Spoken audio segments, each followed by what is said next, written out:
All right. Well, hello, and welcome everyone to our BG5 Live. This is February 4th, 2020. This is episode number 39. And what we're going to be taking a look at today is we're going to focus on trait number 13, the trait of the listener. Now, of course, before we get started, let's say hello to our panel. So, Natalie, hello, welcome. Hello, yes, welcome too. No, I'm happy to be here. Great to have you here. Welcome. And Chris. Hey, welcome everybody. Super glad to be here. Yeah. Yay. Well, great. Well, welcome. Thank you for being here. And Lavina is not going to be able to join us today, so you get the three of us today. So let's jump in and get started taking a look at trait number 13 of the listener. And again, the way that we've been doing this is taking a look at it in the context of starting off the new year right. So really beginning this new cycle. And what we took a look at is, as we've been going through this cycle, is that the cycle really starts when and begins when we move into trait 41.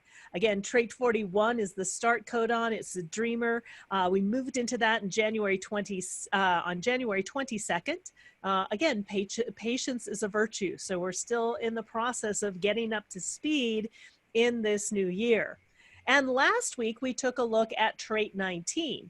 Trait 19, again, we took a look at social needs. And again, this is the final thrust of pressure in entering into the new cycle. This is the last trait in the area of transformation. And since it is the last trait, what we're taking a look at today is trait number 13. And trait number 13, whoops, looks like it got a little bit out of line there. There we go. Trait number 13, which is today, is the listener. So it's about learning from the past. It's the first trait of initiation. This is in fulfilling your purpose through the mind. And so you can see that red line there where the pressure ends. We've now entered into, in a sense, again, this quarter of initiation, this purpose fulfilled through mind. So what we're going to focus on today is trait 13. Again, you can see the next two traits, which we'll take a look at in the next couple of weeks. The 49, again, the other side of the 41 where we started. I'm sorry, sorry about that. The 49, the other side of the 19 that we took a look at last week. That's what I meant to say. That we took a look at last week, and then finally into the 30 where the fates take hold, and we'll enter into that right before Valentine's Day on February 13th. All right, so let's take a look at what the listener is all about and how the listener really starts off this quarter of initiation. So remember, we've been in transformation where we're starting something new. And one of the things about starting something new is learning the lessons of the past. And that's part of what trait 13 is all about. It is about the fellowship of man. It is, you're perceived as a trusted confidant and keeper of secrets. So if you happen to have this particular trait within your design, you are the keeper of secrets. And it's the universal ideas and values in an ordered framework which inspires humanistic cooperation, right? It's the listener, it's the fellowship of man. It's how do we take a look at what has happened in the past, right? So we can correct things moving forward into the future and really inspire this humanistic cooperation. It's about past knowledge, right? We're moving into a new phase, but it's also in a sense looking back and taking a look at what are the lessons that we learned, so we don't take these lessons, so we take these lessons forward into the future, that we don't repeat things in the past that may not have gone so well, right? So learning from our mistakes of the past. So this is past knowledge of a cycle accumulated as memory. This is also, if you have this trait, people naturally share their experiences with you because you genuinely enjoy hearing their stories, their adventures, their victories, and their challenges. All right, so this is the trait of listening.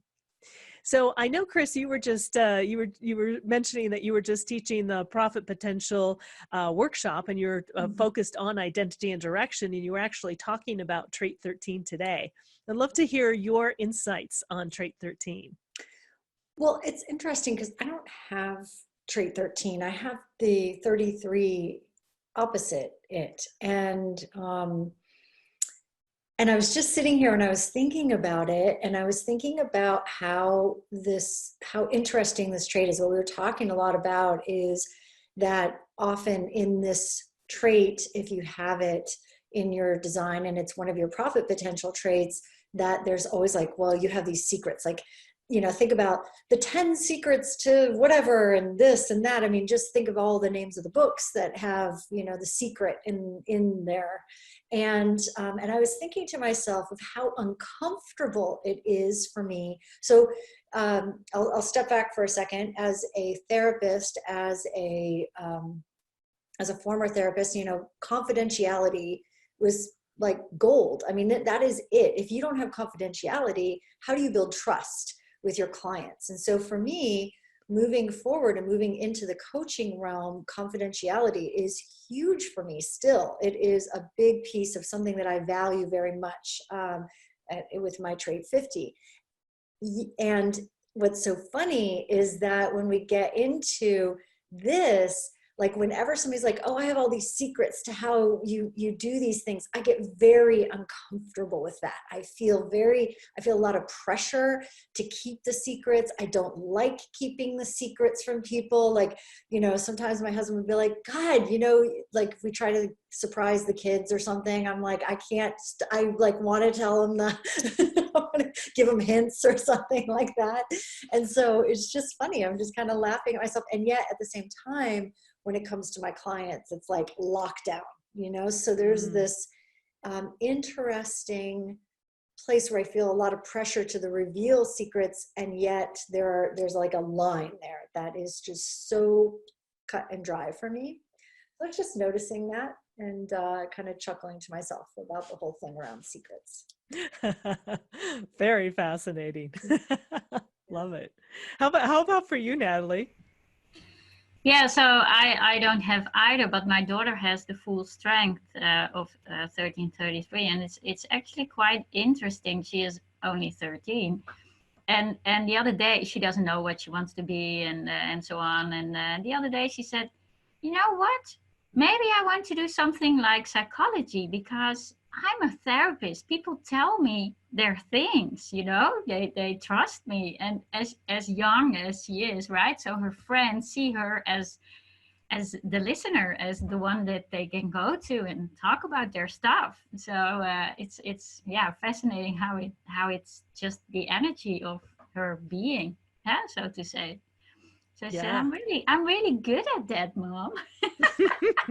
Well, maybe that's something for you.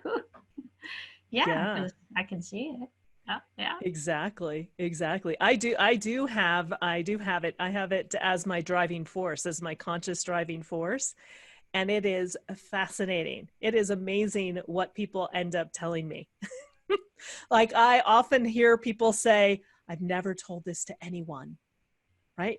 It's like, it's part of my driving force. It's part of, you know, one of those things that it's really listening. And I do authentically enjoy listening to people's stories, adventures, you know, what's happening for them. You know, this is also, when we take a look at BG5, this is also about accounting as well. And accounting, when I first saw it in BG5, is like, oh, you know, I'm not really good with numbers. I'm not really an accountant.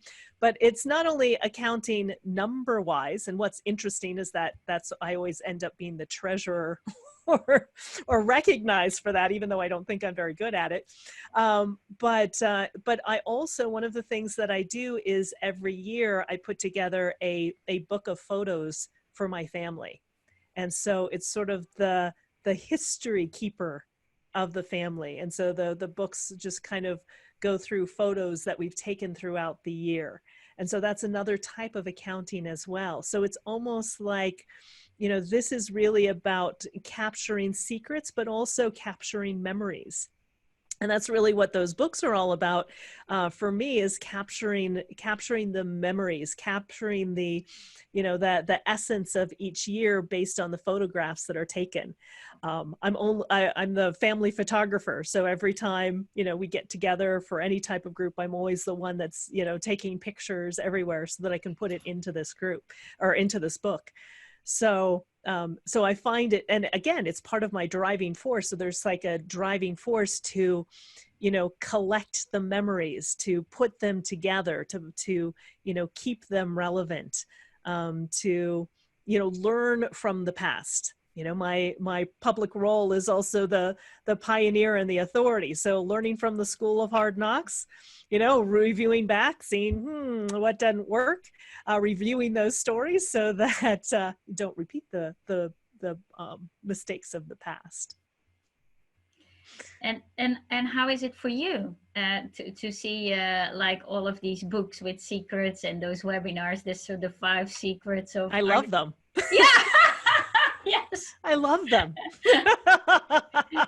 I want to know what those secrets are. You want to know what the secrets See, are. I don't have the 33 on the other side that wants to share the secrets like Chris does. Yeah, that's yeah. So the 33 on the other side is connected to communication and action. So that's where you want to share the secrets. I don't have the 33, you know, so it really is about, in a sense, you know, hearing and keeping those secrets. So I actually love all the secrets. So Brett shared it. I'm going to allow you to talk, Brett, because I love your sharing. So he has the 33 also, conscious and unconscious in quality 6 in transformation and hearing. Oh, you actually have Brett. You actually have Brett's design because he's here every week.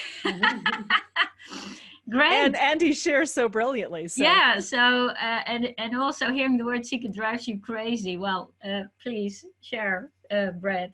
Oh, thanks very much, Natalie. And I try to be here every week. I try to plan it around my week. Sometimes I make it, sometimes I don't. But anyway, it's interesting that I have the 33 conscious and unconscious in quality 6 in transformation. And for years, when I hear the word secret, it literally drives me crazy. To me, I have clients as a coach and I keep their secrets, of course. But to me, in the big picture, there are no secrets. And so it just drives me nuts. Actually, for a very long time, if I read something that had the word secret in it, whether it was a book title or whether it was somebody with a blog or whatever, I literally would stop reading it. I would just quit. Because it just drove me nuts. So. Oh, how funny. I'm actually now curious how my daughter with full strength thinks about it. Yeah. But in essence, the full strength, they learn the lesson and share the lesson, not so much the secret itself, right? Ideally. Yeah. She's 13. It's probably not ideal yet. Still learning about the lockdown part of it. Yeah. Oh, yeah, she's learning about the learning. Yeah. It's funny. I mean, even thinking about that, like I remember I think I must have been a freshman in high school, and one of my friends, my best friend's older brother, told me something at the bus stop in the morning, and he was trying to trick me into it, and it worked, because then I shared that secret and it came back. Oh my gosh, it taught me such a huge lesson. That's when I was like, I will not tell anybody secrets after that, because it was so humiliating to have. Because he told me, he just made it up. And then, you know, basically it was kind of like, oh, you're not going to tell, you know, whatever. And I went and told someone, and then it got back.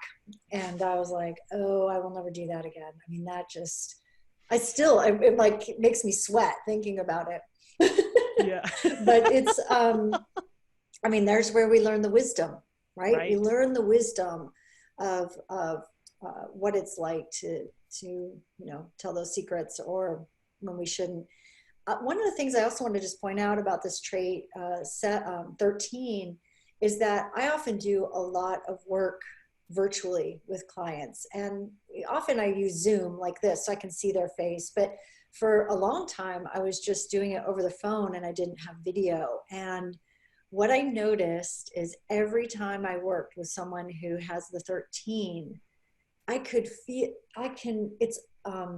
it's like speaking into this like vacuum, and not in a bad way, but more like they're just taking it, they're listening with their whole body, their whole being, and so quiet that there'd be times where I'm like, are you there? Are you alive? And they're like, oh, I'm just listening. I'm like, of course you are. You are totally listening.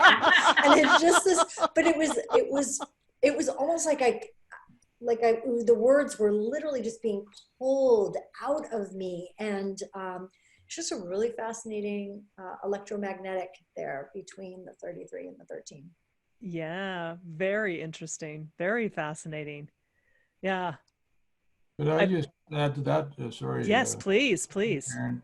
As Chris was speaking, I ran into a situation like that too back when I was in the corporate world, and I shared a secret that I felt that I had to, but at the same time, it was devastating for the person that was involved. And so I learned a vast lesson too.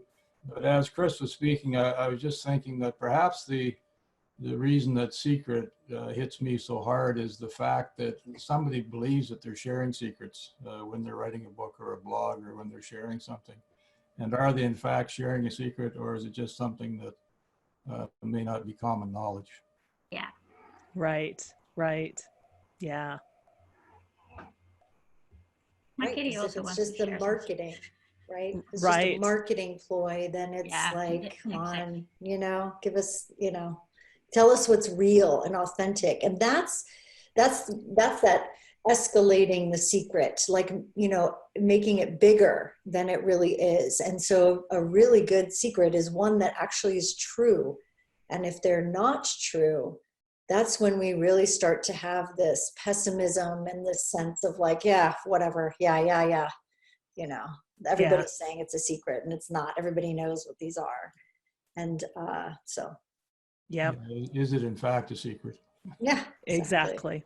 Exactly. But think about how enticing secrets actually are. And it's interesting that it's tied to what we were talking about here with, it's tied to the fellowship of man. Just an interesting piece to ponder. And tying into what Chris was just talking about as well, when we take a look at trait 13 and we take a look at quality 3, which Chris was talking about in the Profit Potential today, it is pessimism, right? Remember, the quality 3 works through trial and error. It's the pioneer, and it's the belief that what is best can never be achieved. And I think I put this here because I think it's hilarious. There's and this is on Facebook. I'm not sure exactly how you say the name. I think it's Chaitanya FX. If you're not following them and you're a fan of human design, I would recommend it because it's hilarious. He has the best memes. And, he also posts a lot of information, quotes from Ra and that type of thing. So it's just hilarious. But this really, I was giggling because this just really fit into, what we're talking about. It says, why wait to be asked, right? So, and it says, cause projected channels be like the story idea in your head. And then you see below the story idea when you tell someone. That is so true. It's so true. It's like, oh, if I try to explain it and I haven't been invited, or I haven't been, it's terrible. It's all disconnected and bad. So I think it really illustrates, because the 1333 is a projected strength, right? It's a strength that needs to be recognized and invited. So to be a listener, right, it needs to be recognized and invited. And then to share the secrets, it needs to be recognized and invited. So again, you know, we can have these, you know, this great story, and then this is what it ends up being with. So again, this is just like I said, and if we take a look at what this is about, the elevation is the openness that is conditioned by suspicion and seeks evidence, or a lack of trust that can only be transformed through concrete evidence. So this ties into what both Chris and Brad were talking about, where it's, you know, is it really a secret or is it just common knowledge, right? What's the concrete, what's the concrete evidence of this? Now, on the other side of this, the challenge is when the rightness of suspicion can inspire satire. So pessimism exalted as an art form. It's also why I use this picture as well. Whereas in art, it may have the opposite effect. Again, it's about satire. So we can kind of see, you know, the memes, oftentimes memes are very, very much about satire, right? Kind of taking a look at what is really real, right? We have this wonderful, amazing idea, you know, but the idea when you tell someone may not match what, you know, what the image is. It may be not concrete, right? So, so I think it's a great representation of, you know, this pessimism. And again, this belief that the belief that what is best can never be achieved, right? So we have kind of this top picture, which is kind of the perfection of what the image is. But, you know, as we speak it, sometimes it can never, ever really be achieved. So I just thought this is a brilliant illustration of this. So yeah, so just exactly what Brad and Chris were talking about, you know, pulling in that sort of pessimism of, you know, is it really a secret or is it not? You know, what's really behind it? What is the concrete evidence behind it? This is an interesting challenge, being a challenge. Like it feels almost like an elevation, you know. Yeah. Mm-hmm. For me, yeah, I love satire, and then pessimism exalted to an art form, where it has the opposite effect. So it's actually, giving light. It's an interesting way to see a challenge there. Right. Well, and the thing is that, again, even with the elevation and even with the challenge, there are, in a sense, positive and more negative sides, both to the elevation and to the challenge, right? So it's interesting that this is really, you know, raising that, that element, in a sense, to an art form, you know, raising that pessimism to an art form, which, you know, I love satire as well. So, you know, it's an interesting thing to explore and take a look at. And, you know, and then I was taking a look at, you know, who was born on this day. I found Alice Cooper, which I thought actually really kind of fit in with what we're talking about. Because in a sense, what he does in his performance are sort of a rock satire, if you will, right? He's known as a shock rocker. So his life work theme is direction. So he has the individual direction and his unique way of remembering experiences, bringing a living, vibrant past into the future. And so he's considered by music journalists and his peers to be the godfather of shock rock. And so he's drawn equally upon horror films, vaudeville, garage rock. As a pioneer, you can see he's a 3'6", right? So he's the pioneer leader. So the pioneer of the theatrical brand of rock designed to shock people.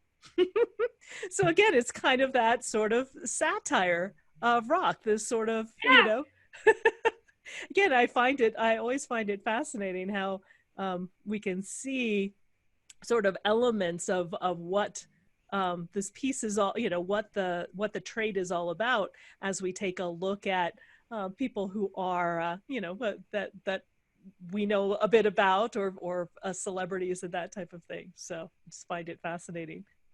Did you want to add something, Chris? I'm just cracking up over here. I'm just laughing about that. I mean, he took rock in a different direction. Mm-hmm. You know, he just was like, yeah, let's go over here for a little bit. And then I was thinking, was he the one who bit the heads off bats? But I think that was Ozzy Osbourne. So again, like all in that same genre or ilk of, Right. yeah, anyway, just Exactly. Well, talking about profit potential, he does make his money with it, right? Right. That's like Look at that. his shocking rocking. And his individual, innovative, right? The Yeah. 63 and just really, Yeah. oh my The God, innovation. behaving Yep. true to himself.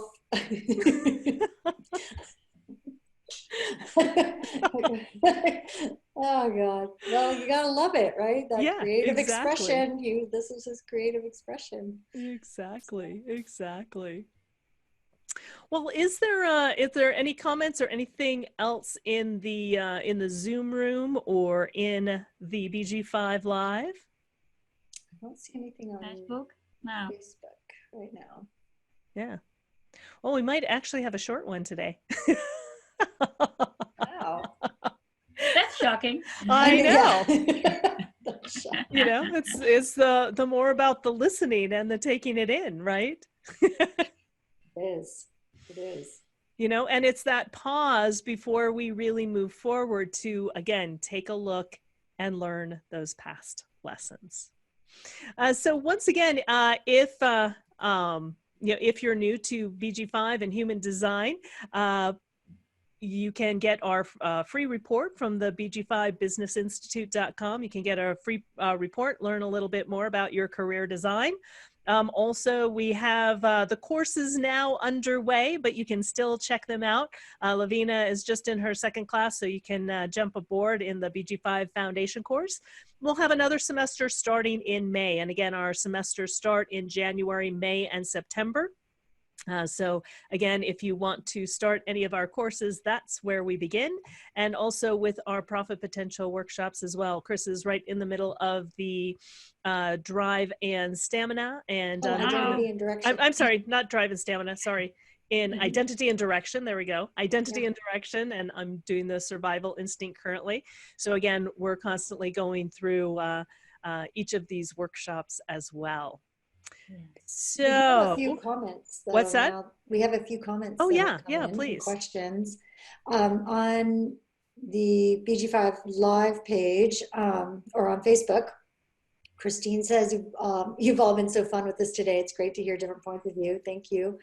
And Marcelo says, I have this as my communication trait 13.3. I usually listen to people and try to figure out what is wrong about what they're saying, as well as everything you've said. And I think us as collective, what we've shared today, I think that's really trying to figure out what's wrong about what they're saying. And I'm wondering if it's like, is it true? Is it, I think that's what the pessimism is, that does it sound right?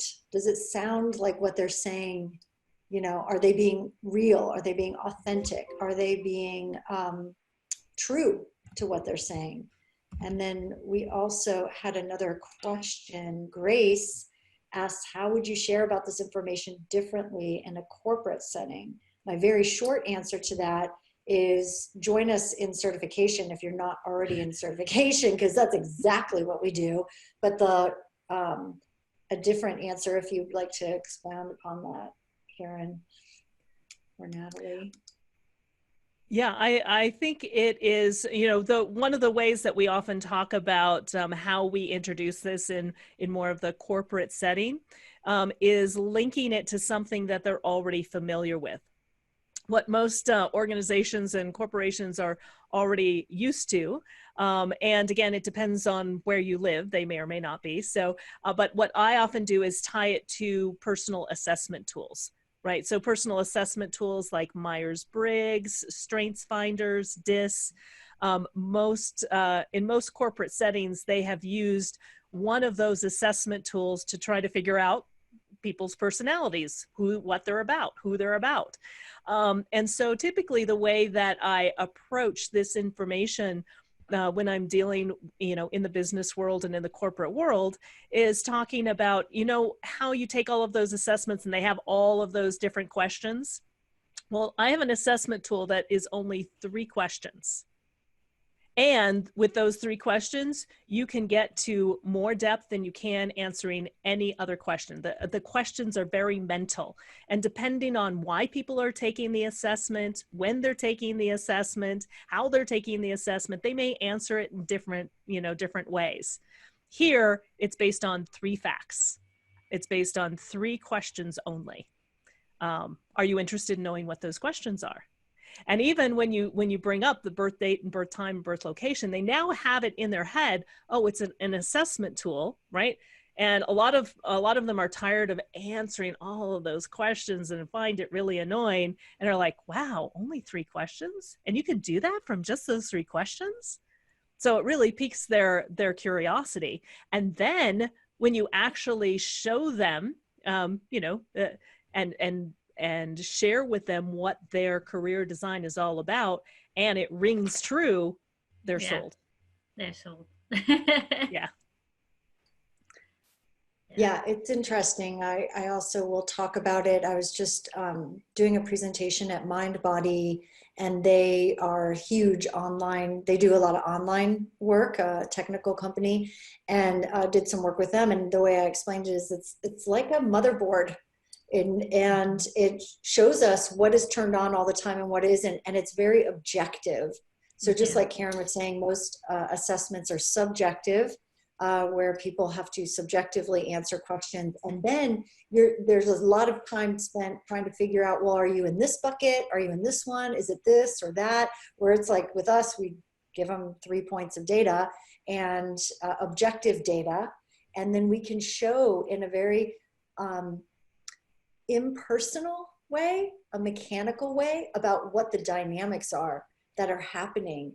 And what happens with that is that it allows people to hear it and receive it, and then they can do something with it because we can put it in a very practical way. Whereas, sometimes if they spend like half the time trying to figure out, well, are they this type? Are they this number? Are they this color? Are they this whatever? Here we can go right into, here's how to use it. Yep, exactly. And one thing they've discovered is people are not very good at assessing themselves. We are not good at, and over time, if you took one 20 years ago, you take it now, you're something totally different. Right, exactly. Yeah. And we're not good at assessing ourselves. We're not good at, people may see us one way and we see ourselves a totally different way, and there may be a huge disconnect, right? This just gets to the essence of who people are. Not only that, what we take a look at in the BG5 certification, just like Chris was mentioning, is the underlying mechanics so that you see what the dynamics are, so you don't have to take things personally, because it's not personal. It's mechanical. It's really the way that the 2 designs interact, or don't, right? Some repel like water and oil, and some there's a great connection. And again, it isn't personal, it's simply mechanics. And there's a way that you can work with teams, work with individuals, work with leaders in a way that can really support leading in a way that's authentic to the leader, versus reading all of these secrets of how to lead and, thinking that, oh, this is how I have to lead. And then realizing that it just doesn't work for them, and then beating themselves up, making themselves wrong, trying even harder, when it may not just be the way they lead. When they can relax into the way they lead as a leader and how they're designed to lead, everything flows, everything works. Right? Same thing in just honoring the employees and how they work and how they operate and where they need to be recognized. and what their true strengths are and what their true talents are. So you can bring that out and create an environment where it's a win-win-win for everyone, right? The employees are loving what they do and doing what they love, right? The business is humming along. The leader is easily able to communicate and get, get the message and get their leadership across, and the business ends up making money, right? So it really is a win for everyone when everything is working correctly. Yeah, really great questions. Thank you for asking that, Grace. All right. Well, if you want to see any of our past episodes of BG5 Live, you can find us on YouTube. You can also find it on the calendar on our website and also on our YouTube channel. So that wraps up our session of BG5 Live for today. We had a little quicker session today, and thank you all for the questions. So let's wrap things up by taking a look at what are the biggest takeaways that you want people to think about, take in, listen for over this next week. Well, I just love the satire. So, make fun of life, and as Brad said, in essence, there are no secrets, and yeah, love it. How about for you, Chris? Yeah, I would I guess I'm thinking about it in terms of, watch, practice listening. And, when you're looking at marketing, when you're thinking about marketing your own things out there in the world, is what does need to be kept a secret? Because it's actually enticing. It really is. But are there legs to it?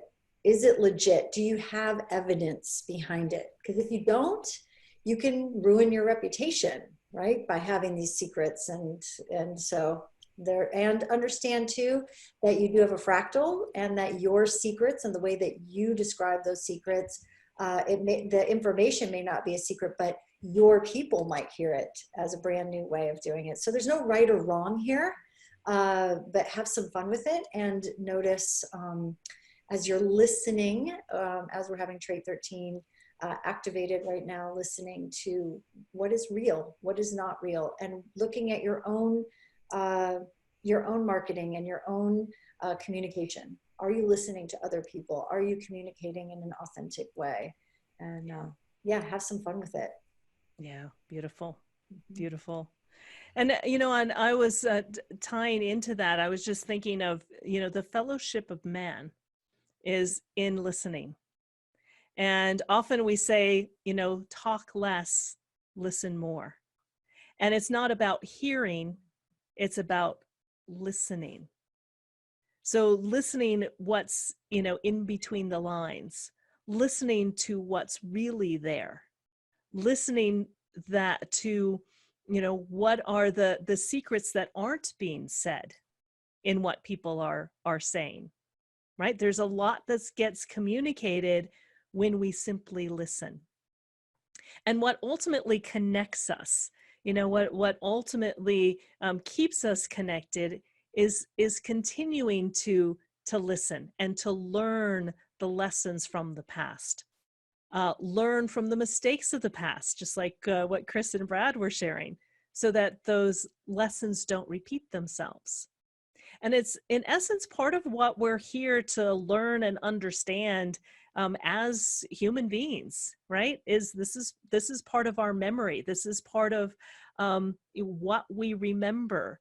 And as we continue to evolve, as we continue to wake up, as we continue to learn more, sharing those experiences, sharing those secrets, sharing what we've listened to, but only after we've listened first. Because remember, the sharing side is on the 33 side, right? This is really about this really deep listening, to really tune into ourselves and really tune into humanity as well. All right. Yay. What was that, Natalie? Amen. Well, beautiful. Thank you, each and every one of you, for joining us here at our BG5 Live, and we'll see you again next week. So bye for now. Take care. Bye-bye. Bye.